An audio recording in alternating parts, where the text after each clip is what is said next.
We've been following breaking news out of Colorado where a judge ruled against an attempt to keep Donald Trump off the ballot in 2024. This is not the first time a judge has ruled this way, but in this ruling, the judge found, quote, that the court finds that petitioners have established that Trump engaged in an insurrection on January 6, 2021 through incitement, and that the First Amendment does not protect Trump's speech.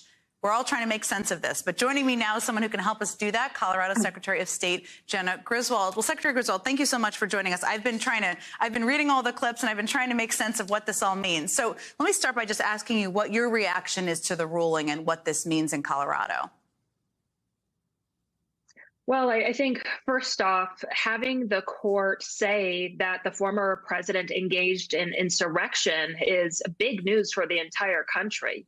Donald Trump is a danger to American democracy, and that's something that's really novel about this case, that the judge decided that. But ultimately, she has ordered me to put him on the ballot, and I will, of course, follow whatever court order is in place by the time I certify the ballot.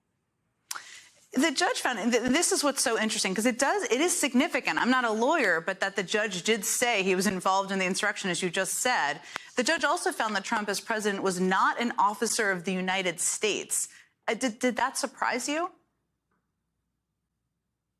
Honestly, yes. The idea that if you're a soldier or a congressperson, a U.S. senator, that if you engage in insurrection, you can't be qualified to sit in office again.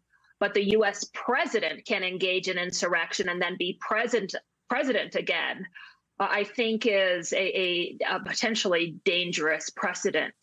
The presidency is the most powerful office in this nation. And that the idea that the U.S. Constitution does not protect against a rogue insurrectionist president, I think is a big concept. And honestly, there's scholars on both sides of this issue. I think the court made a very thoughtful decision. And, you know, it's a judicial process. There are days to appeal. The petitioners could appeal, but Donald Trump could appeal also. He may not like being called an insurrectionist by this court and very well could file an appeal. Oh, well, that would be an interesting development, too. As you said, it sounds like reporting suggests the plaintiffs could appeal. We'll see what they do. There's reporting that this then, of course, would go potentially to the Supreme Court. The timeline of that we can't predict entirely here, you and I, but explain to us a little bit some of the deadlines in Colorado. I mean, what timeline would that need to proceed through to have an impact if they change the ruling? Well, petitioners or any party have 3 days to file an appeal. That appeal would go to the Colorado Supreme Court, and I believe the Colorado Supreme Court would act quickly. The certification for the presidential primary in the state of Colorado is January 5th.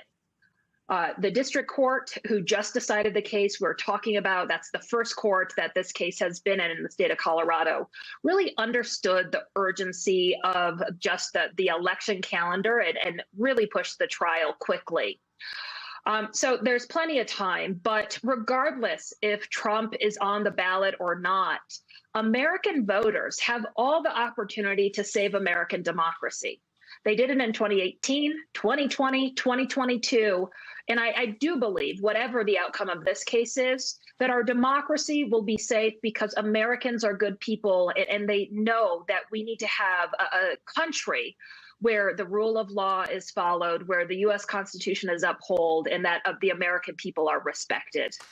And democracy has very much mattered, to your point, in the last several elections. Colorado Secretary of State Jena Griswold, I know you're going to very much be on the front lines of this. Thank you so much for taking the time to join us this evening.